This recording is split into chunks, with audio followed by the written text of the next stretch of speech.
They blamed the black woman for the crime, but her genius revealed what police tried to hide.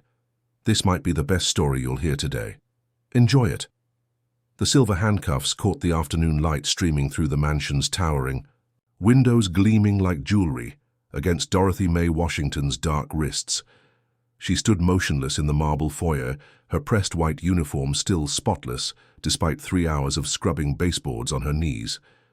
The crystal chandelier above cast fractured rainbows across her weathered face as 2 Chicago police officers flanked her like sentries guarding a criminal.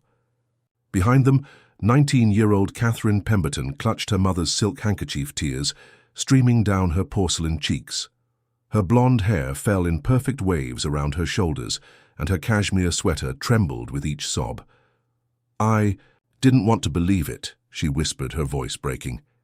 "She's been with our family for 3 years, but I saw her coming out of Daddy's study. She was hiding something under her apron." Dorothy Mae's jaw tightened imperceptibly. She had heard the safe click open 3 separate times that afternoon. Once before lunch, when Mr. Pemberton retrieved documents, once mid-afternoon, when Catherine had entered alone, and finally when she witnessed Catherine slam it shut with trembling hands. But who would believe the word of a 46-year-old black housekeeper against the tears of a wealthy white girl? The lead officer, a thick-set man with cold grey eyes, stepped forward. "Dorothy Mae Washington, you're under arrest for theft of property valued over $50,000. The handcuffs clicked shut with the finality of a coffin lid. "You have the right to remain silent, though I doubt that'll be a problem for you." As they escorted her past the neighbors gathering on their manicured lawns, Dorothy Mae kept her chin high. She had survived her husband's death in Vietnam, raised 3 children alone, and buried 2 of them before their 30th birthdays. She would not break now, not in front of these people who had never seen her as anything more than invisible hands that cleaned their messes. The Cook County Jail reeked of disinfectant and despair. Dorothy Mae sat on the narrow cot in her cell still, wearing her uniform because they hadn't allowed her to change. The cotton fabric, once pristine white, now bore the stains of a system that had already judged her guilty. Around her, other women whispered their stories, tales of children left hungry of rent, unpaid, of choices made in desperation. But Dorothy Mae remained silent, her hands folded in her lap like she was praying. When the public defender arrived the next morning, he barely glanced up from his overflowing briefcase. James Morrison was 28, fresh out of law school, and already exhausted by the weight of cases no one else wanted. "Dorothy Mae Washington," he read from the file. "No prior record, employed as domestic help. Accused of stealing a diamond necklace worth $75,000. The witness is credible. Honor student, no criminal history. This is going to be difficult." "I didn't take anything," Dorothy Mae said quietly, her voice steady despite the tremor in her hands. Morrison looked up for the first time, studying her face. Something in her eyes, a clarity that cut through the chaos of the jail, made him pause. "The evidence is circumstantial, but juries tend to believe tearful young women over—" He trailed off, unable to finish the sentence. "Over women who look like me." Dorothy Mae completed, her tone matter-of-fact rather than bitter. Morrison closed the file. "I'll do my best, but you should prepare yourself for the possibility of a plea bargain. 2 years, maybe 18 months with good behavior." Dorothy Mae's composure finally cracked. "I have a grandson," she whispered. "My daughter died in a car accident 2 years ago. He's only 12. I'm all he has left." The words hung in the air like smoke, acrid and suffocating. The trial began 3 weeks later, in a courtroom that felt more like a coliseum than a place of justice. The Pemberton family sat in the front row, their presence commanding respect and sympathy. Richard Pemberton, a prominent real estate developer, wore his grief like an expensive suit, tailored and perfectly fitted. His wife dabbed at her eyes with a monogrammed handkerchief, while Catherine twisted her hands in her lap, the picture of wounded innocence. When Catherine took the stand, her voice barely rose above a whisper. She was always so quiet, so respectful. That's why it hurt so much. I trusted her. We all did. Her testimony painted Dorothy Mae as a woman driven to desperation, a trusted employee who had betrayed the family's kindness. The jury, 10 white faces, 2 black, listened with the grave attention of people witnessing a tragedy unfold.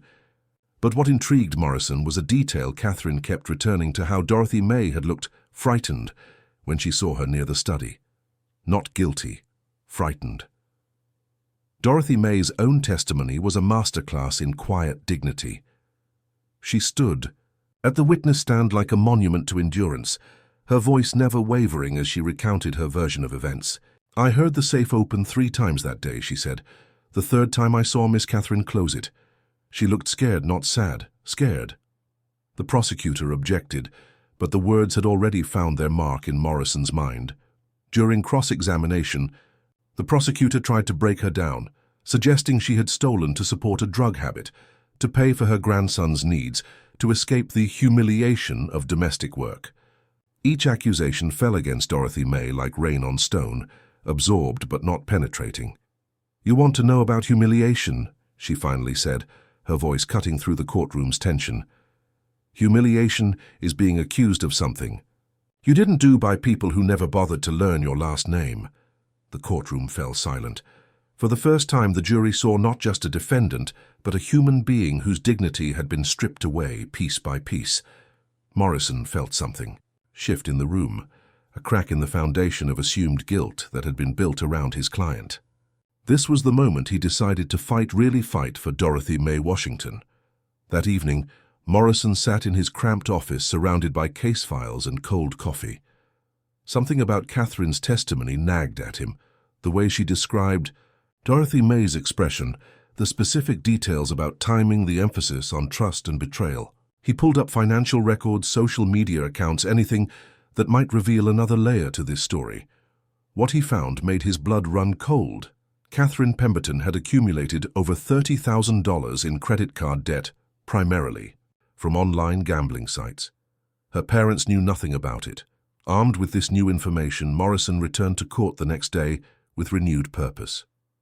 He called financial experts to testify about Catherine's debt, private investigators who had traced her gambling addiction, and most damning of all, a pawn shop owner from the South Side who remembered a nervous young white woman selling a diamond necklace for cash. The man's testimony was devastating. "She gave a fake name, but I always remember faces. That's her sitting right there." Catherine's composure crumbled like a sandcastle in the tide. Through tears that now seemed genuine, she confessed to stealing her grandmother's necklace to pay off gambling debts. "I never meant for anyone else to get blamed," she sobbed. I panicked when Daddy noticed it was missing. Dorothy May was there, and she saw me coming out of the study, and I thought they wouldn't believe her anyway." The words hit the courtroom like a physical blow. The casual assumption that Dorothy May's word would be worthless, the calculated decision to let an innocent woman face prison rather than admit her own crime, it revealed the rot at the heart of a system that had been all too willing to believe the worst about a black woman with no power or voice. The judge's gavel fell with the weight of justice finally served. All charges against Dorothy May Washington are hereby dismissed. But the victory felt hollow to Dorothy May. She had been vindicated, but the damage was done. Her reputation in the community was shattered, her faith in justice deeply shaken. As she walked out of the courthouse, reporters shouted questions, but she moved past them like a ghost, untouchable and unreachable. Have you ever experienced or known someone who has faced similar systemic bias or false accusations? Share your thoughts in the comments below. The weeks following the trial were perhaps harder than the imprisonment itself. Dorothy May found herself unemployed, her former life destroyed by the assumption of guilt that had preceded her innocence. Other wealthy families in the neighborhood looked at her with suspicion, as if being falsely accused somehow made her guilty of something. She spent her days in the small apartment she shared with her grandson Marcus, watching the world move forward, while she remained frozen in the aftermath of injustice. Marcus, wise beyond his 12 years, watched his grandmother's spirit dim with each passing day. "Grandma Dorothy," he said one evening as they sat at their kitchen table eating beans and rice, "why do they get to decide who you are?" The question hung in the air like incense, sacred and profound. Dorothy May looked at her grandson, the only person who had never doubted her innocence, and felt something stir in her chest. An ember of the fire that had sustained her through decades of struggle began to glow again. The letter arrived. On a Tuesday morning, delivered by a courier in a pressed uniform. The envelope bore the letterhead of Hayes Morrison and Associates, not James Morrison's public defender office, but a prestigious private firm downtown. Inside, an invitation to lunch at the Palmer House Hotel. Dorothy May stared at the elegant script, wondering if this was some kind of mistake or cruel joke. But something in the formal tone, the respectful address, the simple request for her time, made her decide to go. The Palmer House lobby was a cathedral of marble and gold, a temple to wealth and power that Dorothy May had cleaned but never been welcomed into as a guest. She stood at the entrance in her best dress, navy blue with small white flowers, the one she wore to church, feeling simultaneously invisible and conspicuous. Then she saw him, James Morrison, but not as she remembered him. Gone was the rumpled public defender with his overflowing briefcase. This man wore a tailored suit and carried himself with quiet confidence. "Mrs. Washington," he said, approaching with a smile that transformed his face. "Thank you for coming. There's something I need to tell you." He led her to a private dining room where the table was set for 3. "I should have told you during the trial, but I wasn't sure how you'd react. My full name is James Morrison Hayes. My grandmother was Morrison, Sarah Morrison Hayes. She founded this law firm in 1952, making her one of the first black women to practice law in Chicago." Dorothy May's world tilted on its axis. The young public defender who had fought for her wasn't some do-gooder taking on pro bono cases. He was the heir to one of the most powerful legal dynasties in the city, and he had chosen to work with the public defender's office to find clients who needed more than the system was willing to give them. "Why?" was all she could manage to say. "Because my grandmother always told me that justice isn't about the verdict," James said. "It's about making sure everyone gets the same fight, regardless of who they are or where they come from. When I saw your case, I saw her, a woman of extraordinary dignity facing a system designed to break her spirit." As if summoned by his words, the dining room door opened and Sarah Morrison Hayes entered. At 84, she moved with the careful grace of someone who had spent decades navigating rooms where she wasn't welcome. Her silver hair was styled in an elegant chignon, and her eyes held the sharp intelligence of a woman who had fought battles Dorothy May was just beginning to understand. "Mrs. Washington," Sarah said, extending her hand. "I've been waiting to meet you. My grandson has told me about your case, but more importantly, he's told me about your character. I have a proposition for you." The proposition was unlike anything Dorothy May could have imagined. Sarah's firm was expanding their community outreach program, creating a new position for someone to work with clients who had been failed by the system. The role would involve coordinating with social services, connecting people with resources, and most importantly, ensuring that no one fell through the cracks the way Dorothy May almost had. "I don't have a law degree," Dorothy May protested still, struggling to process the offer. "Neither did I when I started," Sarah replied with a smile. "I had something more valuable, the lived experience of being underestimated. You've seen how the system works from the inside. You know what it feels like to be invisible, to have your word questioned, to be presumed guilty. That knowledge is worth more than any degree."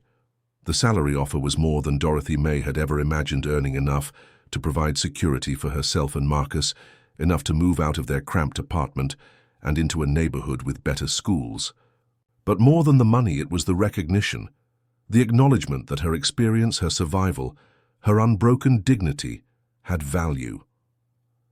Dorothy May Washington's first day at Hayes Morrison and Associates began with her standing in front of a mirror in the firm's executive bathroom, adjusting the blazer that Sarah had helped her select. The woman looking back at her was familiar, yet transformed. The same strong hands that had scrubbed floors now held a leather portfolio, the same clear eyes that had seen through lies now reviewed case files, the same voice that had spoken truth. In a courtroom now advocated for others who had lost their voices. Her first client was Maria Gonzalez, a young mother accused of welfare fraud due to a bureaucratic error that had taken months to resolve. Dorothy May sat across from her in the conference room and said simply, "Tell me your story, all of it. listening. The phrase had become her signature, a promise that in a world full of people who had already made up their minds here, was someone who would actually hear the truth. As the months passed, Dorothy May's reputation grew. She became known as the woman who could navigate systems that seemed designed to crush hope, who could find resources that others missed, who could look at a case file and see not just a problem to be solved, but a human being to be helped. The formerly accused had become the advocate, and in that transformation she found not just redemption, but purpose.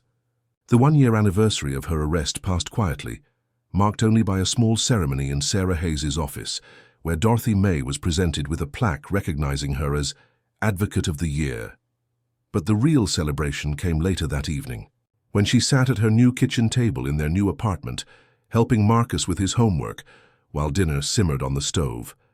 This was the life she had fought to preserve, the future she had refused to let them steal from her. "Grandma Dorothy," Marcus said, looking up from his math problems, "I'm proud of you." The words, simple and sincere, carried more weight than any legal victory or professional recognition. Dorothy May reached across the table and took her grandson's hand, feeling the calluses on her palms, reminders of the work that had brought her to this moment, scars that had become symbols of strength rather than shame. The system that had tried to break Dorothy May Washington had instead forged her into something unbreakable. She had learned that justice isn't always about being right. Sometimes it's about refusing to be silenced, about standing up not just for yourself, but for everyone who comes after you. In the end, they had blamed the black woman for the crime, but her genius, the kind that comes from lived experience and unshakable integrity, had revealed what they tried to hide. The truth has a way of rising to the surface, like oil on water, impossible to contain once it begins to spread. Dorothy May had become living proof that no matter how heavy the weight of false accusation, how crushing the burden of systemic bias, the human spirit can not only survive, but transform pain into purpose, injustice into advocacy, and silence into the most powerful voice of all, the one that refuses to be quieted. Don't ever let them silence your truth. When the world calls you guilty, speak louder. Sometimes the greatest victories come not from proving your innocence, but from transforming your experience into strength that lifts others. Every system that tries to break us contains within it the seeds of its own transformation, planted by those brave enough to tend the garden of justice with their own tears and tended with their own hands. You are amazing. If you genuinely enjoyed this story, please leave a like and subscribe. It's a great feedback for me. If it made you feel seen, heard, or simply reminded you that change is still possible, share it with someone who needs a little hope today. See you.